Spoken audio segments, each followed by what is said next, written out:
नवी मुंबईतील सीबुट्स परिसरातील एनआरआय कॉम्प्लेक्स सोसायटीतील मराठी भाषेवरून वाद निर्माण झालाय। पुरुषोत्तम सिंग या सुरक्षा रक्षकानं एका मराठी रिक्षा चालकाशी वाद घालत मैं मराठी बोलूंगा नहीं असं म्हणत मराठीत बोलण्यास नकार दिल्याचा आरोप आहे। तसंच हा प्रकार मोबाईलमध्ये चित्रित करणाऱ्या रिक्षा चालकाच्या मोबाईलवरही त्यानं हात मारल्याचं सांगितलं जातंय।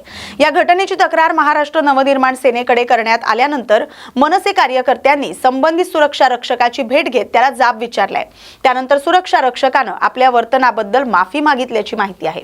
मराठी भाषेचा अपमान केल्याचा आरोप करत संबंधित सुरक्षा रक्षकानं मराठी भाषा शिकेपर्यंत त्याला कामावर ठेवू नये अशी मागणी मनसेच्या वतीनं करण्यात आली। या घटनेमुळे परिसरात काही काळ तणावाचं वातावरण निर्माण झालं होतं। मराठी आलं नाही, मराठीचा अपमान केल्याची माफी मागतो। मराठी नहीं आने के कारण मैं माफी मांग रहा हूं। मराठी मैं अभी सीखूंगा, मैं अपनी बात सीखूंगा। शेलार साहेब, याला कामावर घेऊ नका। ठीक आहे, जोपर्यंत ह्याच्या पुढची जबाबदारी तुमची, आम्ही येणार परत। जोपर्यंत ह्याला मराठी येत नाही बोलायला तो पण ह्याला कामावर घेऊ नका। तुमच्या प्रत्येक वॉचमॅनला मराठी यायला पाहिजे बोलायला। इथं लोकांशी संपर्क साधतात नाही लोक, हा लोकांशी ना बोलावं लागतं की नाही? ना मराठी यायला नको, हा आणि यांच्या एवढी वस्ती, हा डायरेक्ट बोलावं, वरने मराठीचा अपमान करायचा। तुम्ही काय करणार बघा, तुमच्याकडे जेवढा स्टाफ असेल ना त्याला सगळ्यात तंबी द्या, आता आम्ही वेगळी देऊ। मग त्यांना एका भाषेत सांगतोय, तुम्हाला जर नसेल मराठी येतं तर ऍटलीस्ट बोला की आम्ही प्रयत्न करतोय। तुमच्या बोलणार की आम्ही बोलणार नाही, तो आतमध्ये जाऊन फोडणार। तुमचा जेवढा स्टाफ आहे ना, तुम्ही म्हणता 22 आणि 24 80% मराठी पाहिजे। पहिली गोष्ट सांगतो, मराठी असेल पहिले त्यांना काढून टाका, कळलं का? हा हे ते 2-2 महिन्यापूर्वी आलेल्या लोकांना तुम्ही इथे घेणार, हा आणि यांना मराठी येतं, आमच्यावर चढणार काय? हा आपल्या मराठी लोकांवर चढणार एकटा दिसला तर? मराठी शाप भेटत नाही का तुम्हाला? घेऊ का आम्ही? मराठी भाषा भेटत नाही काय? घेऊ का आम्ही? तुम्हाला देऊ का? तुम्हाला या पगारात काम करणार तुम्हाला बरीच मुलं देतो, चांगली मुलं, पटकोरी मुलं देतो तुम्हाला। आपल्या नको का तुम्हाला? सगळ्याला सांगायला घरी असलावा। गुरुपौर्णिमेच्या निमित्तानं उपमुख्यमंत्री एकनाथ शिंदे यांनी ठाण्यातील टेंभी नाका येथील आनंद आश्रमाला भेट देत आपले राजकीय गुरु धर्मवीर आनंद दिघे आणि हिंदू हृदय सम्राट बाळासाहेब ठाकरे यांच्या प्रतिमेला पुष्पहार अर्पण करून अभिवादन केलं। यावेळी अमर रहे आनंद दिघे साहेब अमर रहे अशा घोषणांनी परिसर दणाणून गेला। या प्रसंगी शिवसेनेचे पदाधिकारी, लोकप्रतिनिधी, महिला आघाडी आणि युवा सेनेचे कार्यकर्ते मोठ्या संख्येने उपस्थित होते। भिवंडी तालुक्यातील कोणगाव ग्रामपंचायतीच्या स्वागत कमानीवर छत्रपती शिवाजी महाराजांच्या नावातील शब्दलेखनाच्या चुकीमुळे निर्माण झालेल्या वादानंतर अखेर ग्रामपंचायत प्रशासनानं दखल घेत ही चूक दुरुस्त केली। छत्रपतीऐवजी छत्रपती असा चुकीचा उल्लेख असलेला फलक हटवण्यात आलाय आणि योग्य शब्दलेखनासह नवीन स्वागत फलक बसवण्यात आलाय। शिवप्रेमी आणि स्थानिक नागरिकांनी या चुकीविरोधात तीव्र नाराजी व्यक्त केली होती। त्यानंतर प्रशासनानं तत्परता दाखवत स्वागत कमानीवरील मजकूर दुरुस्त केला। छत्रपती शिवाजी महाराजांच्या नावाचा योग्य सन्मान राखण्यात आल्यानं स्थानिक नागरिक आणि शिवप्रेमींनी समाधान व्यक्त केले। डोंबिवलीतील पेंढारकर कॉलेज परिसरात बुधवारी भरधाव कारमुळे मोठा अपघात घडलाय। विरुद्ध दिशेने येणाऱ्या एका कारनं 2 कार आणि एका रिक्षाला जोरदार धडक दिली। या अपघातात 3ही वाहनांचं मोठं नुकसान झालंय।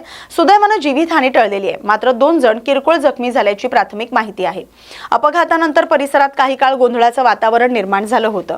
स्थानिक नागरिकांनी घटनास्थळी धाव घेत मदत कार्य केलं। या अपघातामुळे डोंबिवली कल्याण शीळ मार्गावरील वाहतुकीवरही परिणाम झाला होता। अन्न आणि नागरी पुरवठा विभागाच्या राज्यस्तरीय दक्षता पथकानं राष्ट्रीय महामार्गावर मोठी धडक कारवाई करत अवैध गॅस रिफिलिंग आणि गॅस चोरीच्या मोठ्या रॅकेटचा पर्दाफाश केलाय। ही कारवाई बुलढाणा जिल्ह्यातील खामगाव अकोला हायवेवर असलेल्या हॉटेल सुदर्शन शेजारी करण्यात आले। राज्यस्तरीय दक्षता पथकाला मिळालेल्या गुप्त माहितीनुसार पथकानं हॉटेल सुदर्शन जवळ अचानक धाड टाकली। यावेळी मोठ्या गॅस कॅप्सूल टँकरमधून बेकायदेशीरपणे गॅस काढून तो लहान टँकर आणि सिलेंडरमध्ये भरला जात होता। हा गॅस पुढे काळ्या बाजारात अवैध विक्रीसाठी पाठवला जाणार होता। कारवाई दरम्यान गॅस टँकर, 11 सिलेंडर, लहान टँकर आणि इतर साहित्य असा सुमारे 86 लाख रुपयांचा मुद्देमाल जप्त करण्यात आलाय।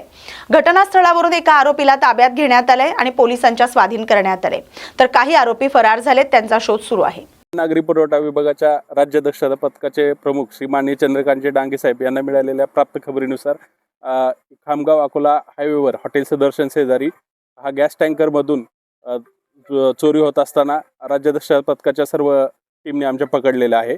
आणि याच्यामध्ये साधारणतः जो आहे मुद्देमाल तो 86 लाखाचा आसपासचा आहे। आणि साधारणतः इथे एक आरोपी आम्ही पोलिसांच्या ताब्यात दिलेला आहे आणि पुढच्या प्रोसेससाठी खामगाव पोलीस आणि खामगाव जिल्हा बुलढाणा जिल्हा पुरवठा अधिकारी यांच्यासोबत आमच्या टीमची संयुक्त कारवाई सुरू आहे. काय करणार होते सगळं गॅस याच्यामधून एक गॅस कॅप्सूलमधून जे टँकर तुमच्या पाठीमागे दिसतोय त्या टँकरमधून छोट्या टँकरमध्ये ते टाकत होते आणि त्याच्यामधून सिलेंडरमध्ये भरून अवैधरित्या ते ब्लॅक मार्केटिंगमध्ये काळ्या बाजारामध्ये विकत होते. काही आरोपी पसार झाले. हां, इथं साधारणतः काही आरोपी पसार झालेले आहेत. त्यांची माहिती आम्ही पोलिसांना देत आहे. काय काय मुद्देमाल ताब्यात घेतला साधारणतः याच्यामध्ये टँकर, काही सिलेंडर्स, 11 सिलेंडर आणि एक इथं शेजारी जो डेड टँकर आहे तो, ह्या सर्व इथं असणारा मुद्देमाल आम्ही ताब्यात घेतले. हवामान विभागाच्या अंदाजानुसार विदर्भात पावसाची संततधार सुरू आहे. या पावसामुळे विदर्भाचं नंदनवन म्हणून ओळखल्या जाणाऱ्या अमरावती जिल्ह्यातील प्रसिद्ध पर्यटन स्थळ चिखलदरा इथं गेल्या काही दिवसांपासून पावसानं मुक्काम ठोकलाय. सतत सुरू असलेल्या या रिपरिप पावसामुळे चिखलदरा गिरीस्थानच्या सौंदर्यात मोठी भर पडली आहे. सध्या इथं सर्वत्र हिरवळ आणि धुक्याची चादर पसरली आहे. निसर्गाचा आनंद लुटण्यासाठी पर्यटकांची पावलं चिखलदऱ्याकडे वळू लागलेत.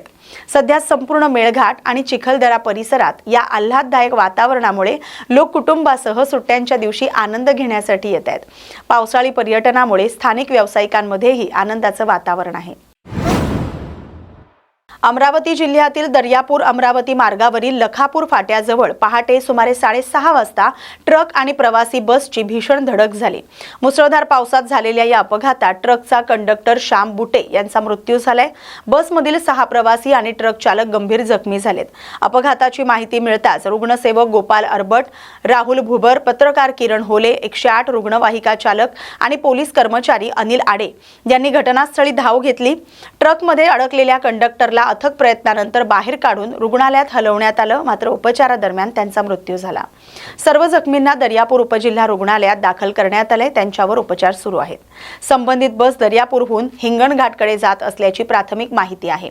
अपघातामुळे काही काळ मार्गावरील वाहतूक विस्कळीत झाली होती. अपघाताचं नेमकं कारण शोधण्यासाठी पोलिसांकडून तपास सुरू आहे.